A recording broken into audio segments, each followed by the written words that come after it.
Hello, hello. Final step. So usually, you came from tritone substitution. That was pretty complicated, right? And you think modal interchange, oh my God, it's going to be even more complicated. Well, it's not actually. I'm going to make this pretty simple.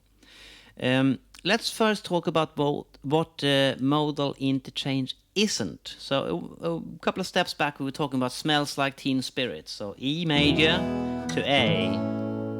Now, if they had been E minor to A minor, they would have been from the key of G, which also has the chord of C in it. So you could say, oh, it's E major here, and then modal interchange, E minor. But it's not, because it's the tension there that we're after. That's what the song is all about. It's the flat 3x. It's more correct to call it that because it's tension, right? So in that case, it's not modal interchange, even though in a theory paper on the whiteboard, that might seem like a good example for it. But it's not, because it's the sound that matters, right? It's the attitude that we want from that flat 3x that is important. So music theory can be really misleading like this. And you got to be really careful when you explain something. That's why we always have to start with the song and not start with the music theory and then plonk the music theory on top of every song that comes along. But anyway, let's talk about an actual modal interchange then. So in Eric Clapton's Tears in Heaven,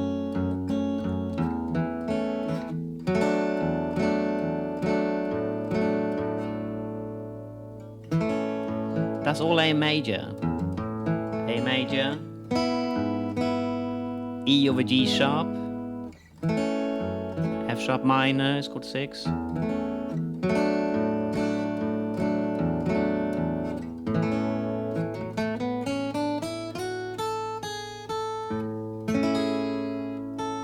Okay? All in A. When we come to the middle 8 section, starts on a C there. So that is a good example of modal interchange, because A, if that was A minor, then C would be the relative of that. But it's not, it's A major, right? So when we go to C, we cannot get a happy version because it's major here, but we also get this sense that it was sad before, because it hints that that was minor.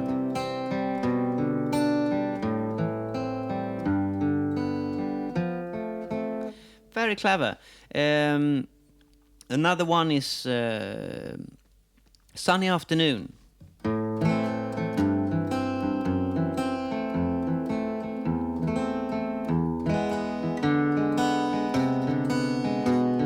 So that's really A minor. There's a capo, so it's actually a different key.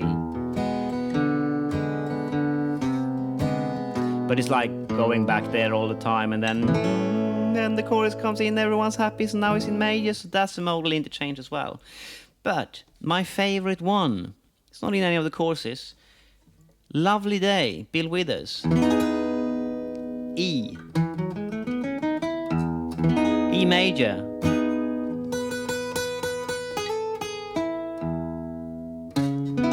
C sharp minor is chord 6.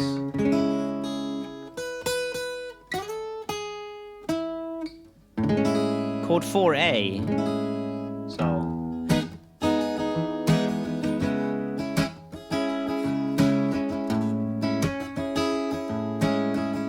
all E major, and then it goes. So that's C, D, which is clearly chord 4 and 5. Only between chord 4 and 5 do we have a tone and 2 major chords. That's where it happens, 4 and 5. And then, so 4, 5, C, D means G major, parallel E minor.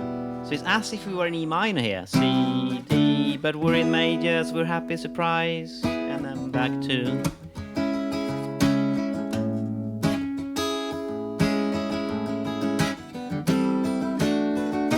That's definitely a modal interchange. And then when the bridge comes in, A minor 7 to B minor 7.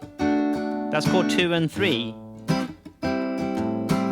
As if we were in E minor. And it actually does this. every other time is actually 11 chords. So we start on A minor, to B minor, and then T, and then back there. So now we're all in E minor here. And then back to E major, and everything's okay.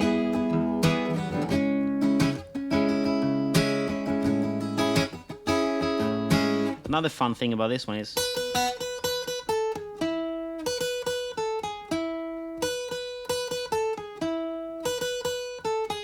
same melody. So first, second time, it's genius. Clearly a modal interchange. E major, no, it's E minor. No, it's E major. No, it's E minor. That's a good example of it.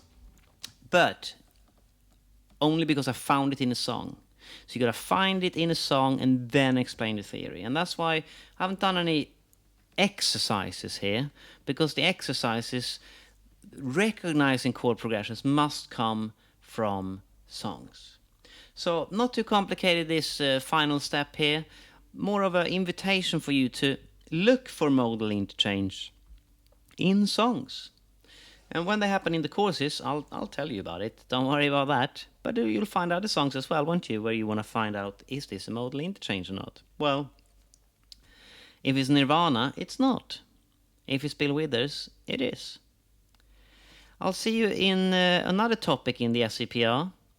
Or let's talk about one of the songs and make some music instead. See you somewhere else.